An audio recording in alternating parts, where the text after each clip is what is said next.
महाप्रसाद में महापाप, यही आज की बड़ी खबर जिसको लेकर आगे का एजेंडा में मैं विस्तार से बात करने वाली हूं। तिरुपति बालाजी के प्रसाद को लेकर विवाद लगातार बढ़ा हुआ नजर आ रहा है। मंदिर के प्रसाद में मिलावट के आरोप से अब खलबली मच गई है। तिरुपति के लड्डू में मिलावट को लेकर एक्शन की तैयारी में है आंध्र सरकार। आंध्र प्रदेश के मुख्यमंत्री हैं चंद्रबाबू नायडू, उनके तेवर सख्त हैं। आरोपियों के खिलाफ कड़ी कार्रवाई होगी, यह आश्वासन चंद्रबाबू नायडू की तरफ से दिया जा रहा है।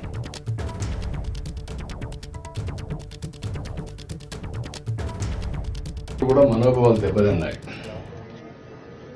ఎవరు ఊహించలేదు వెంకటేశ్వర స్వామి హిందువులకి కలియుగ దేవుడు. तिरुपति मंदिर के प्रसाद को लेकर यह बहुत बड़ा खुलासा है जो हुआ है। दरअसल लड्डू प्रसादम की जो लैब रिपोर्ट आई है सामने, वो चौंकाने वाली आई है। और इस रिपोर्ट में क्या कुछ खुलासा हुआ है, इस रिपोर्ट से यह पता चला है कि वो जो लड्डू वाला प्रसाद तिरुमला में चढ़ाया जाता है, उस प्रसाद में बीफ टालो लाड का इस्तेमाल किया गया। लड्डू प्रसाद में फिश ऑयल मिला है, यह भी रिपोर्ट से खुलासा हुआ है। मतलब एक तरीके से जानवरों की चर्बी जिसका इस्तेमाल प्रसाद में जो लड्डू दिए जाते हैं तिरुमला में, तिरुपति में, उसका इस्तेमाल हुआ। जानवरों की चर्बी का इस्तेमाल प्रसाद के लिए लड्डू जो बनाए जाते हैं उनमें किया गया।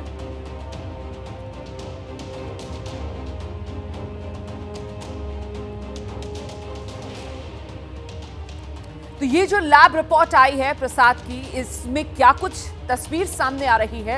देखिए, प्रसाद की लैब रिपोर्ट में साफ तौर पर एक तो सोयाबीन, सनफ्लावर, जैतून का तेल, नारियल का तेल, कॉटन सीड, अलसी, ये सब होने की बात सामने निकल कर आई है। लेकिन जिस पर आपत्ति है, वो जो बड़े बिंदु हैं वो आपके सामने है। आपत्ति किस पर है? ये फिश ऑयल जिस तरीके से प्रसाद में पाया गया, बीफ टालो जानवर की चर्बी जिस तरीके से ये प्रसाद में पाई गई, लाड जिस तरीके से प्रसाद में पाया गया, तो ये आपत्तिजनक चीजें और कहीं ना कहीं ये आस्था से खिलवाड़ का मामला जो अब बनता हुआ नजर आ रहा है। मैं सीधे आपको लेकर चलूंगी, हमारे साथ हमारे सहयोगी आशीष इस समय मौजूद हैं। आशीष का हम रुख करेंगे और जानते हैं आशीष से किस तरीके से पूरा मामला गर्माता हुआ नजर आ रहा है। आशीष, आप जवाब दीजिएगा, लेकिन उससे पहले जरा परिचय करा देते हैं। हमारे साथ इस समय दो खास मेहमान मुझे जो स्क्रीन पर नजर आ रहे हैं, एक तो महंत राजू दास जी हैं, धर्मगुरु, वो हमारे साथ जुड़ गए हैं। साथ ही ज्योत्सना तिरुनगरी जी, प्रवक्ता हैं टीडीपी की, वो हमारे साथ इस समय मौजूद है। लेकिन आशीष, पहले जरा आप एक अपडेट दे दीजिए इस पूरी खबर को लेकर। जी देखिए, चंद्रबाबू नायडू के बयान के बाद 2 दिन पहले चंद्रबाबू नायडू ने, मुख्यमंत्री आंध्र प्रदेश ने बयान दिया कि यहाँ पर जो तिरुमला तिरुपति के प्रसाद में जानवर का फैट, जानवर की चर्बी का इस्तेमाल हो रहा था। उसके बाद उस बयान से खलबली मची। कल गवर्नमेंट ऑफ आंध्र प्रदेश के सूत्रों ने लैब रिपोर्ट जारी की। लैब रिपोर्ट आनंद के सरकारी लैब का है, सेंट्रल गवर्नमेंट के केंद्रीय जांच एजेंसी का ये लैब है, काफ़ी प्रतिष्ठित लैब है। उस लैब की जांच रिपोर्ट सामने आती है। उस लैब रिपोर्ट में साफ तौर पे पता चलता है कि कैसे न सिर्फ वेजिटेबल ऑयल्स, वनस्पति के तेल, उसके अलावा जानवरों की चर्बी का भी इस्तेमाल लड्डू प्रसाद में हो रहा था। यहाँ सबसे महत्वपूर्ण बात ये है कि तिरुमला तिरुपति देवस्थानम में शुद्धता ही सबसे बड़ा मानक है। उसमें किसी भी तरीके का, चाहे वो वेजिटेबल ऑयल्स हो या किसी अन्य प्रकार की मिलावट हो, उस मिलावट को स्वीकार नहीं किया जा सकता। और इसी को लेकर सरकार पक्ष में जो पार्टी है टीडीपी, वो आक्रामक है। पूर्ववर्ती सरकार, वाईएस जगनमोहन रेड्डी की सरकार, वाईएसआर कांग्रेस पार्टी पे। हम इस समय तिरुमला के द्वार कहे जाने वाले अलिपिरी गेट के पास हैं। आप देख सकते हैं पीछे भव्य 7 पहाड़ियों से घिरा भगवान वेंकटेश्वरा का मंदिर है। हजारों की संख्या में श्रद्धालु देश से ही नहीं, पूर्व विदेशों से यहाँ पर आते हैं उनकी मान्यता की पूर्ति के लिए। और उनको यहाँ पर बहुत ही खास प्रसाद मिलता है, लड्डू प्रसाद, जिसकी रेसिपी सीक्रेट है, जिसको बनाने की प्रक्रिया काफ़ी गुप्त रखी जाती है और काफ़ी संस्कारों के साथ इस प्रसाद को तैयार किया जाता है। अब इस प्रसाद की तैयारी में जो घी का इस्तेमाल हो रहा था, काफ़ी सीक्रेट मानी जाती है, काफ़ी उसको शुद्ध घी मानी जाती है, उसमें मिलावट की बात आई है। तो जाहिर तौर पे भावनाओं को, श्रद्धालुओं की भावना तो इससे आहत हुई ही है, लेकिन इस पर राजनीति भी पूरी तरीके से गर्मा गई है। चंद्रबाबू नायडू के बेटे हैं नारा लोकेश, राज्य सरकार में मंत्री हैं, वो कल तिरुपति में थे, कल रात तिरुपति पहुँचे। उन्होंने साफ तौर पर कहा कि lab report YS Jaganmohan Reddy के कार्यकाल में जो मिलावट हुई, जो गड़बड़ झाला हुआ तिरुमला तिरुपति देवस्थानम के बोर्ड के द्वारा, वो साबित करता है। उन्होंने तिरुमला तिरुपति देवस्थानम के पूर्व अध्यक्ष वाईएस जगन मोहन रेड्डी के रिश्तेदार हैं वाईबी सुब्बा रेड्डी के इस बयान की कि वो कसम खाने को तैयार हैं कि लड्डू की घी में कोई मिलावट नहीं हुई थी, उसका जवाब देते हुए नारा लोकेश ने कहा कि वो इस समय तिरुमला तिरुपति में हैं, वो तैयार हैं किसी तरीके की कसम खाने को। और अगर वाईएसआर कांग्रेस पार्टी के लोग और पूर्व अध्यक्ष अगर वो चाहते हैं कसम खाना तो वो बिल्कुल आएँ और कसम खाएं, लेकिन यहाँ पर श्रद्धालुओं की श्रद्धा सबसे महत्वपूर्ण है, जिसके साथ टीडीपी का कहना है कि पूर्ववर्ती सरकार ने धोखा किया। बिल्कुल, आप रहिए मेरे साथ, मैं लौटूंगी आपके पास, हम मेहमानों का भी रुख करेंगे। देखिए, इस बीच लैब रिपोर्ट में जो सबसे चौंकाने वाली शब्द हैं वो है बीफ टालो, लाड। आखिर ये बीफ टालो क्या होता है, ये जानने के लिए एबीपी न्यूज ने फूड एक्सपर्ट्स, न्यूट्रिशनिस्ट पूजा से बात की। लाड और बीफ टैलो, इसकी हम बात करते हैं, ये एक प्रकार के फैट्स होते हैं।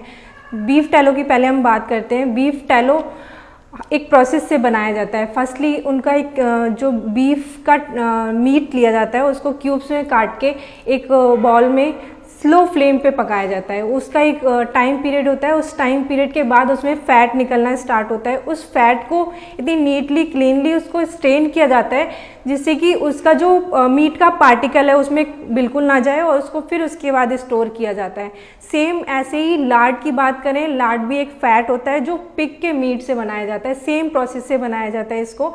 और ये जो फैट होता है उसमें बिल्कुल भी पार्टिकल नॉनवेज के नहीं होते हैं, बट हम ये कह सकते हैं ये नॉनवेज का ही पार्ट है क्योंकि ये नॉनवेज से ही बनाया गया है। इसका न्यूट्रिशन का बात करें तो जो लाड है उसमें विटामिन डी अच्छे अमाउंट में प्रेजेंट होता है, और हम बीफ टैलो की बात करें तो उसमें विटामिन ई और omega 3 fatty acids extra amount में प्रेजेंट होते हैं। सीधे रुक करते हैं खास मेहमानों का। ज्योत्सना तिरुनगरी जी, टीडीपी की प्रवक्ता हमारे साथ मौजूद हैं, जरा उन्हीं से जानते हैं। ये देश हैरान जिस तरीके से लड्डू प्रसाद में ये मिलावट, ऐसे में इसका खुलासा कैसे हुआ? जब आप लोग विपक्ष में थे तो भी क्या आपको इसको लेकर संशय होता था, आशंका मन में होती थी?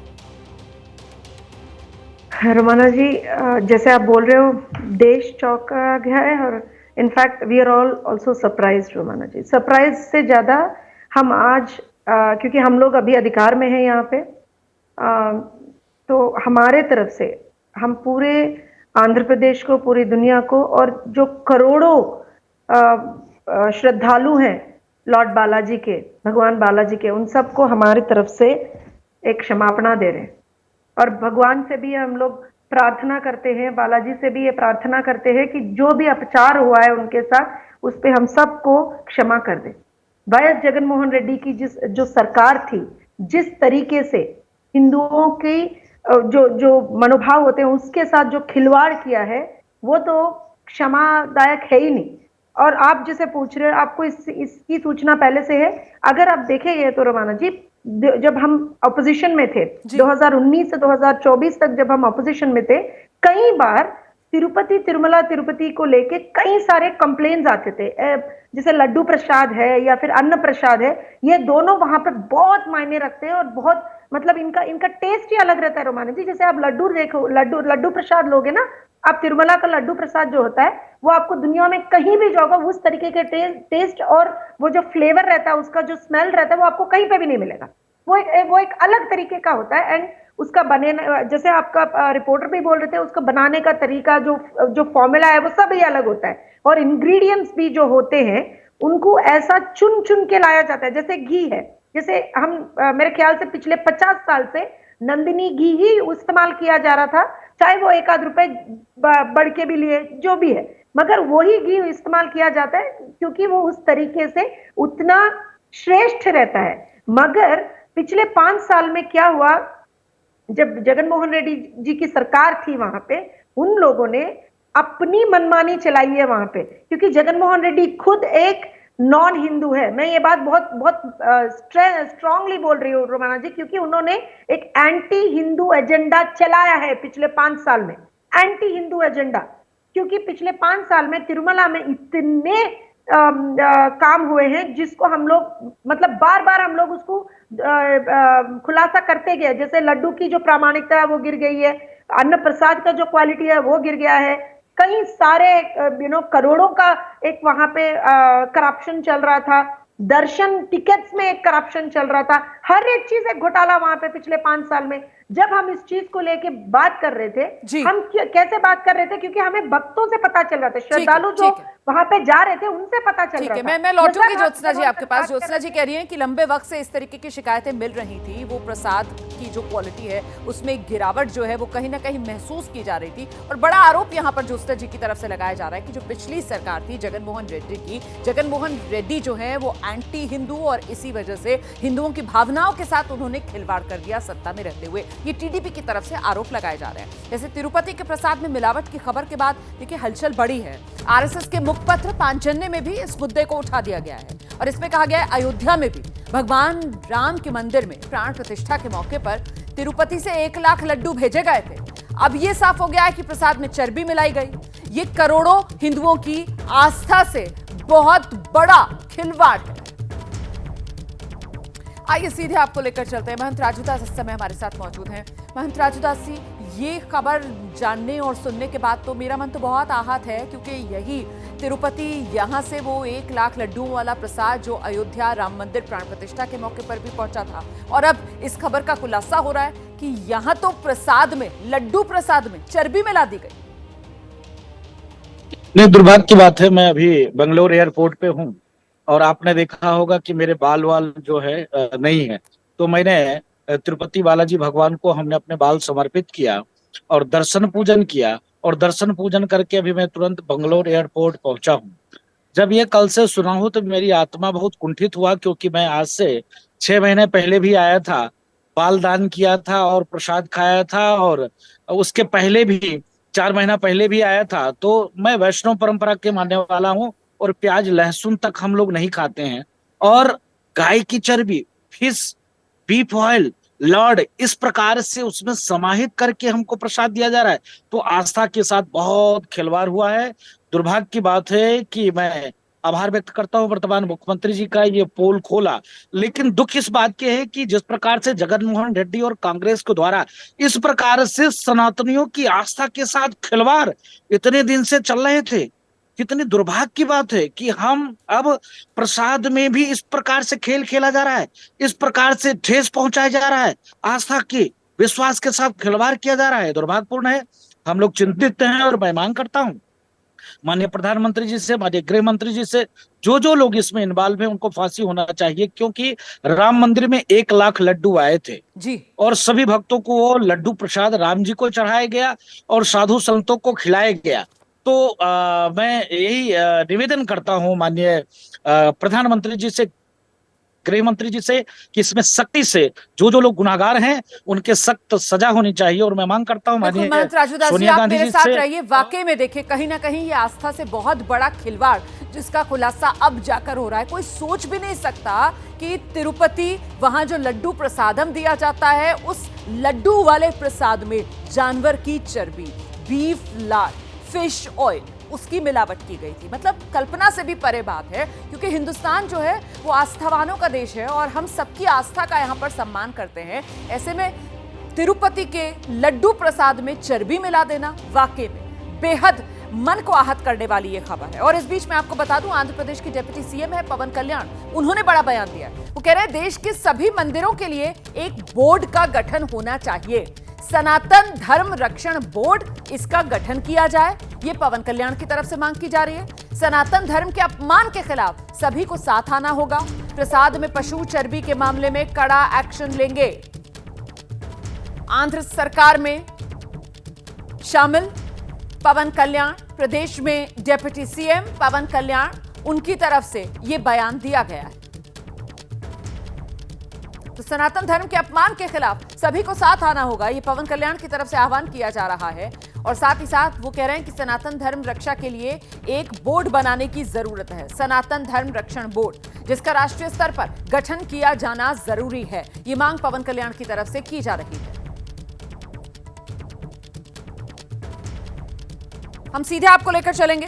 ज्योत्सना जी हमारे साथ लगातार बनी हुई हैं। ज्योत्सना जी, यहाँ कहीं ना कहीं जो तिरुपति तिरुमला बोर्ड है वो भी सवालों के घेरे में है। ऐसे में सीधे सीधे आप लोगों की तरफ से निशाने पर जगन मोहन रेड्डी की सरकार, पिछली सरकार, तो क्या बोर्ड को क्लीन चिट आप लोग दे रहे हैं और सिर्फ अपनी राजनीति चमकाने के लिए पिछली सरकार को कटघरे में खड़ा कर रहे हैं? ये राजनीतिक तौर पर आपसे सवाल पूछा जाएगा, इसका जवाब क्या है? हमने कभी भी वो बोर्ड को छोड़ा नहीं है। हम हमारे जो तरफ से है, पहला जो उंगली उठा है वो बोर्ड के तब के चेयरपर्सन वाईवी सुब्बा रेड्डी, जो जगन मोहन रेड्डी के रिश्तेदार हैं। जगन मोहन रेड्डी के रिश्तेदार ही है वो।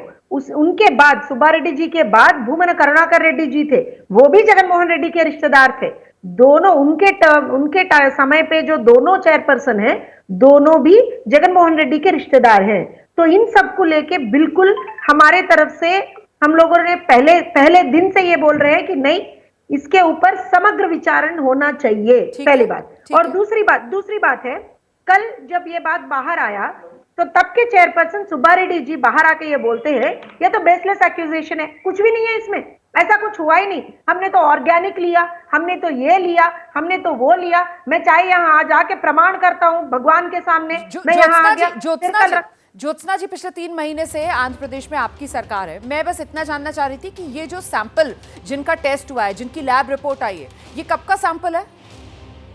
ये जब हमारी सरकार आने के बाद का सैंपल है। मतलब क्योंकि उससे पहले मैंने जैसे बोला है ना रमाना जी, कई बार कंप्लेंट्स आए, कई बार हम लोगों ने रिक्वेस्ट किया था।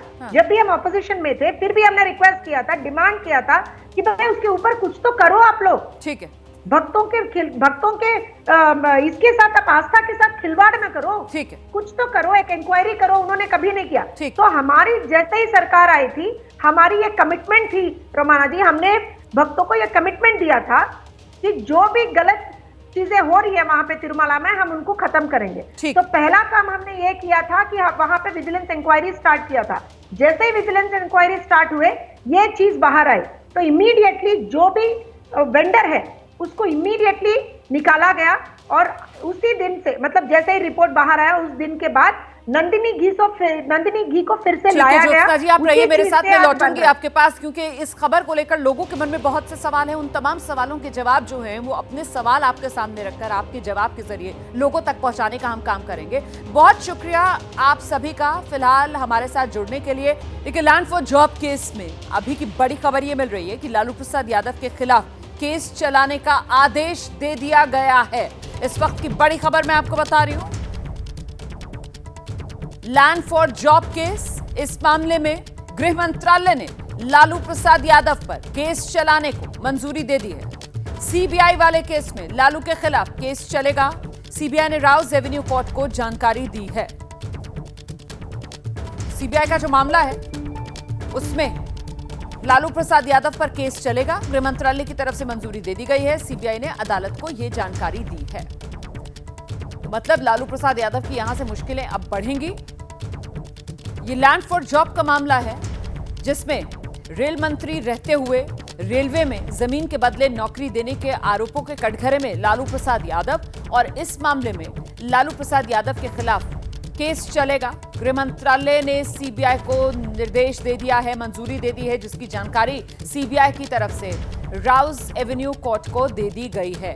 ये इस समय की बड़ी खबर आपको बता रहे हैं। और देखिए, अगले साल बिहार में विधानसभा चुनाव भी होने हैं और उस लिहाज से अगर देखा जाए तो बिहार की सियासत को गरमाने वाला ये पूरा मामला अब बनता हुआ नजर आ रहा है, क्योंकि इस मामले में आरोपों के कटघरे में सिर्फ लालू प्रसाद यादव है नहीं, उनके साथ साथ उनके परिवार के अन्य सदस्य भी इस मामले में आरोपों के कटघरे में हैं। और अब यहां से लालू प्रसाद यादव की मुश्किल बढ़ती हुई कानूनी तौर पर, क्योंकि जानकारी ये मिल रही है कि लालू प्रसाद यादव के खिलाफ केस चलाने का आदेश गृह मंत्रालय ने लालू पर केस चलाने को मंजूरी दे दी है और सीबीआई ने इसकी जानकारी राउज एवेन्यू कोर्ट को दे दी है। हम सीधे आपको लेकर चलते हैं, हमारे साथ हमारे सहयोगी आशीष कुमार सिंह इस समय मौजूद हैं। जरा जानते हैं आशीष से किस तरीके से मुश्किलें बढ़ती हुई लालू प्रसाद यादव की नजर आ रही हैं। आशीष, देखिए, ये तो बहुत बड़ी बात है कि होम मिनिस्ट्री ने एक तरफ जहां पर दिल्ली में राउज एवेन्यू कोर्ट में ये मामला, मैं आपको बता दूं, अभी सुनवाई पे लगा हुआ है। और पिछली बार जब सुनवाई हो रही थी तो सीबीआई के वकील ने अदालत को ये बताया था कि 32 लोक सेवकों के खिलाफ मुकदमे चलाने की अनुमति अभी तक नहीं मिली है। ऐसे में अनुमति का इंतजार करना ही बेहतर होगा। और आज ये बड़ी खबर आई है कि होम मिनिस्ट्री ने अभी अभी ये अनुमति दे दी है। और निश्चित तौर पर अब आप ये मान के चलें कि कोर्ट को बाकायदा ये इन्फॉर्म किया जाएगा सीबीआई के वकील की तरफ से कि अब हमें अनुमति मिल गई है और इस पर राउज एवेन्यू कोर्ट की तरफ से भी कोई बड़ा डायरेक्शन आ सकता है। तो निश्चित तौर पर पॉलिटिकली लालू यादव के लिए लैंड फॉर जॉब स्कैम में मुश्किलें बढ़ जाएंगी निश्चित तौर पर। बहुत शुक्रिया आपका आशीष इस तमाम जानकारी के लिए। तो पॉलिटिकली भी, राजनीतिक तौर पर भी सियासी घेराबंदी का एक और औजार, हथियार जो लालू प्रसाद यादव के विरोधियों को मिलेगा, और कानूनी तौर पर भी क्योंकि मंजूरी गृह मंत्रालय की तरफ से दे दी गई है और सीबीआई ने इसकी जानकारी राउज एवेन्यू कोर्ट को दे दी है। अगली खबर का रुख करूंगी मैं राजस्थान, उदयपुर, जहां देर रात बवाल हो गया। 2 बाइक आमने सामने आई और इसी को लेकर विवाद, बहस इतनी बढ़ी कि आखिरकार एक युवक पर चाकू से हमला तक कर दिया गया। नाराज लोगों ने इसके बाद जमकर हंगामा किया है। भीड़ को खदेड़ने के लिए पुलिस को लाठी चार्ज करना पड़ा। तो राजस्थान से ये बड़ी खबर सामने आई। राजस्थान के उदयपुर में देर रात ये बवाल हो गया, जहां मामले की शुरुआत 2 बाइक के आमने सामने से होती है, लेकिन उसके बाद बाइक सवारों के बीच बहस इतनी बढ़ती है कि मामला हाथापाई और चाकूबाजी तक पहुंचता है। बहस के बाद एक युवक पर चाकू से जोरदार हमला होता है और इसी के बाद लोगों की नाराजगी फट पड़ती है। नाराज लोग सड़क पर उतर आते हैं, जमकर हंगामा करते हैं और ये देखिए किस तरीके से भीड़ को खदेड़ने के लिए पुलिस को लाठी चार्ज करना पड़ा है। हम सीधे आपको लेकर चलते हैं। फिलहाल क्या स्थिति बनी हुई है यहाँ उदयपुर में, जानते हैं हमारे सहयोगी मनीष शर्मा इस समय हमारे साथ मौजूद है। मनीष, ये रात की तस्वीरें हम दिखा रहे हैं जो बवाल कटा उदयपुर में, अभी की स्थिति क्या है? हालात नियंत्रण में है? जी बिल्कुल रोमाना, इसमें कोई दो राय नहीं कि हालात पूरी तरह नियंत्रण में है। और जो अतिरिक्त पुलिस बल तैनात किया गया था उसके बाद खुद जो एक बाइक सवार जिसने दूसरे पर चाकू से हमला किया था, उसने कुछ देर रात के बाद पुलिस के सामने जाकर समर्पण कर दिया और पुलिस ने उसको गिरफ्तार कर लिया। इस बीच जो दूसरा समाज, जिस घायल युवक से ताल्लुक रखने वाला समाज है, वो आज जाकर के जिला कलेक्टर को ज्ञापन देने जा रहे हैं और उनकी मांग है कि जो हमलावर युवक है उसके घर पर बुलडोजर चलाया जाए। यानी कि जैसा कि आमतौर पर एक केस में सुनने की प्रक्रिया है, उसी के तहत ये ज्ञापन दे करके और बुलडोजर चलाने की मांग करेंगे। हालांकि सुप्रीम कोर्ट ने किसी भी राज्य में 1 अक्टूबर तक बुलडोजर कार्रवाई पर रोक लगा रखी है, लेकिन अब उदयपुर प्रशासन को ये तय करना है कि वो इस ज्ञापन के संबंध में किस तरीके की कार्रवाई करते हैं। और जरा जल्दी से ये भी बता दीजिए, वो युवक जिसे चाकू मारा गया था, अब उसकी हालत कैसी है? जी फिलहाल ये बिल्कुल ठीक है, बहुत ज्यादा गंभीर स्थिति में नहीं है। बहुत धन्यवाद मनीष आपका इस तमाम जानकारी के लिए। तो घायल युवक की हालत बेहतर है और जो आरोपी युवक जिसने चाकू मारा, खुद ही उसने पुलिस के सामने जाकर बाद में आत्मसमर्पण कर दिया। मैं आगे बढ़ रही हूँ। अगली खबर उत्तर प्रदेश सुल्तानपुर, जहां ज्वेलर्स लूटकांड के आरोपी से मुठभेड़ का मामला एक बार फिर से सामने आ गया है। एसटीएफ पुलिस और अपराधी, अब की बार नाम अजय यादव, इसके बीच मुठभेड़ हुई है। 1 लाख के इनामी अजय यादव के साथ मुठभेड़ का ये मामला। मुठभेड़ में अजय यादव घायल हुआ है। आरोपी के पास से ज्वेलरी, कैश, हथियार भी बरामद हुआ है। बड़ी खबर आपको बता रहे हैं, सुल्तानपुर ज्वेलर्स लूटकांड में आरोपी से मुठभेड़। एसटीएफ पुलिस और आरोपी अजय यादव के बीच ये मुठभेड़ हुई है। 1 लाख का इनामी अजय यादव बताया जाता है। इस मुठभेड़ में आरोपी अजय यादव घायल हुआ। आप जानते हैं किस तरीके से उत्तर प्रदेश में इनकाउंटर को लेकर सियासत तेज है।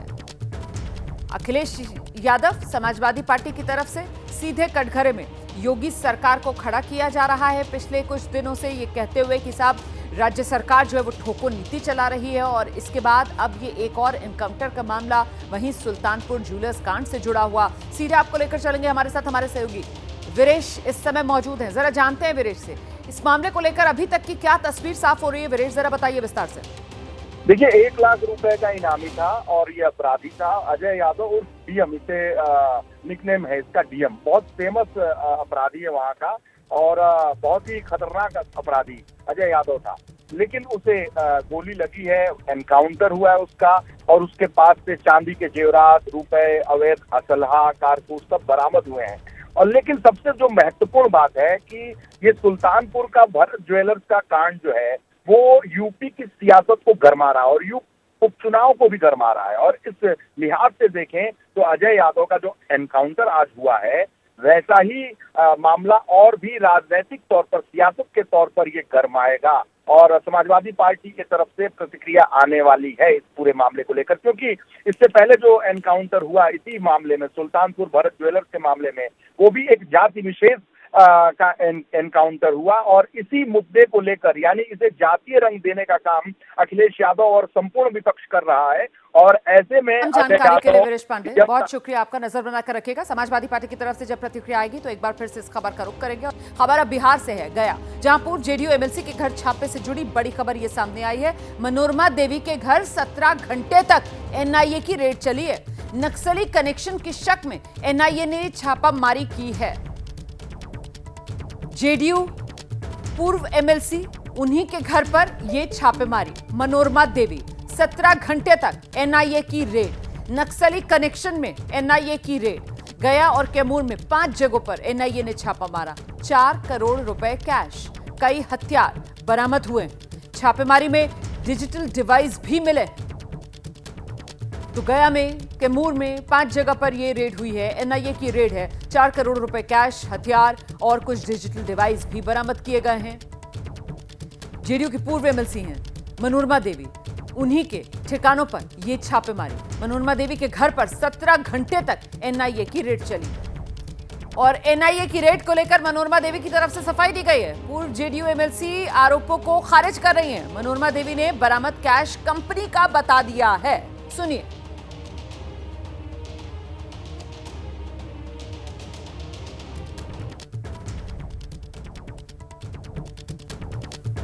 पूर्व जेडीयू एमएलसी हैं मनोरमा देवी, जो कैश बरामद हुआ है उनके घर से, उसको लेकर वो सफाई दे रही हैं। कह रही हैं कंपनी का ये कैश है। हालांकि आपको बता दें कि एनआईए की जो रेड है वो नक्सली कनेक्शन को लेकर हुई है, क्योंकि जो अलग अलग ठिकानों पर गया से लेकर कैमूर तक रेड हुई है उसमें हथियार और डिजिटल डिवाइस भी बरामद हुए हैं। और इस बीच सीधे आपको लेकर चलेंगे, हमारे साथ हमारे सहयोगी शशांक इस समय मौजूद है। शशांक, ये अलग अलग ठिकानों पर रेड एनआईए की नक्सली कनेक्शन को लेकर, और इसमें मनोरमा देवी के घर पर जब रेड होती है तो 4 करोड़ कैश बरामद, और अब मनोरमा देवी सामने आ रही हैं और कह रही हैं कि ये तो कंपनी का कैश है। ये पूरा मामला है क्या? देखिए, नक्सली कनेक्शन में एनआईए की टीम ने कल बिहार के गया और कैमूर में कुल 5 लोकेशन पे छापेमारी की। ये जो 5 जगह छापेमारी हुई है नक्सली कनेक्शन में, इसमें 4 करोड़ 3 लाख रुपए बरामद किए गए हैं। मनोरमा देवी के यहाँ से कितना कैश बरामद किया गया है इसकी जानकारी एनआईए की तरफ से नहीं दी गई है। और मनोरमा का ये कहना है कि मेरे यहाँ से जो भी कैश मिला है वो हम लोन पे लिए थे, वो कैश था। मेरा बिल्डिंग कंस्ट्रक्शन का, होटल्स का, स्कूल का भी काम चलता है, तो वहाँ भी एम्प्लॉइज को सैलरी देनी है। ये उनके कैश है, उनको देने के लिए। मुझे नहीं जानकारी है कि एनआईए ने मेरे यहाँ से कितने कैश बरामद किए। ये इन लोगों का तर्क है। नक्सली कनेक्शन में ये रेड हुआ है और आपको बता दूं 5 जगह से 10 अवैध हथियार बरामद किए गए हैं। और जो एनआईए का प्रेस रिलीज है उसमें इस बात की जानकारी नहीं है कि कहाँ कहाँ से बरामद हुए हैं। तो मनोरमा देवी से जब पूछा गया कि आपके यहाँ से भी क्या अवैध हथियार बरामद हुए हैं, तो इस पे उन्होंने कहा कि मेरे यहाँ से कोई हथियार नहीं ले गई है एनआईए की टीम। मेरे यहाँ जो भी हथियार है उसके सबके दस्तावेज मेरे पास है, ठीक है, और वो हम अधिकारियों को दिखा चुके हैं। ठीक है। जो जानकारी मिल रही है उनका तर्क है कि मेरे यहाँ जो हथियार है वो मेरे जांच के हैं, सुरक्षा कर्मियों के हैं। बहुत शुक्रिया आपका शशांक इस तमाम जानकारी के लिए। जैसे ही कोई और अपडेट इस खबर का होगा फौरन दर्शकों तक हम पहुंचाएंगे। मैं आगे बढ़ रही हूँ बिहार के बाद अब खबर उत्तर प्रदेश से, जहां संभल में रेप पीड़ित छात्रा की गोली मारकर हत्या कर दी गई है। पीड़ित के भाई ने दावा किया कि वो अपनी मां और बहन को लेकर जा रहा था और तभी 2 बदमाशों ने रेप पीड़िता को गोली मार दी, जिससे उसकी मौके पर ही मौत हो गई। आपको बता दें, एक आरोपी 20 दिन पहले जेल से छूटकर आया। छात्रा से 23 फरवरी 2024 को गाजियाबाद से अगवा कर रेप किया गया था। रेप पीड़िता और उसकी यूं सरेआम हत्या कर दी गई।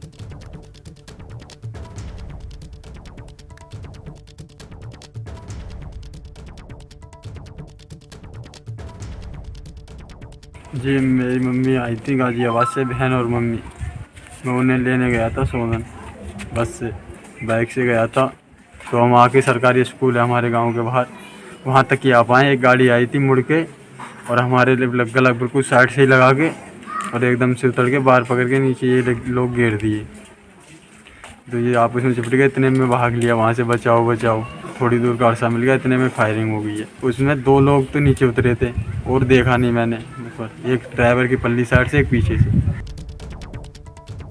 सीधे आपको लेकर चलते हैं, हमारे साथ हमारे सहयोगी उबैदुर रहमान इस समय मौजूद है। जरा जानते हैं उबैदुर रहमान से कि जाहिर सी बात है, जिस शख्स ने गोली मारी, क्या ये वही शख्स है जो 20 दिन पहले जेल से छूटा था इस पूरे मामले में जमानत पर? उबैदुर रहमान, देखिए रुमाना, मैं आपको बता दूं, ये संभल के कैला देवी थाना इलाके का मामला है और रिंकू नाम का एक लड़का है इसी गांव का, जिस पर आरोप लगा था कि लड़की को किडनैप करने के बाद बलात्कार का और वो जेल गया था।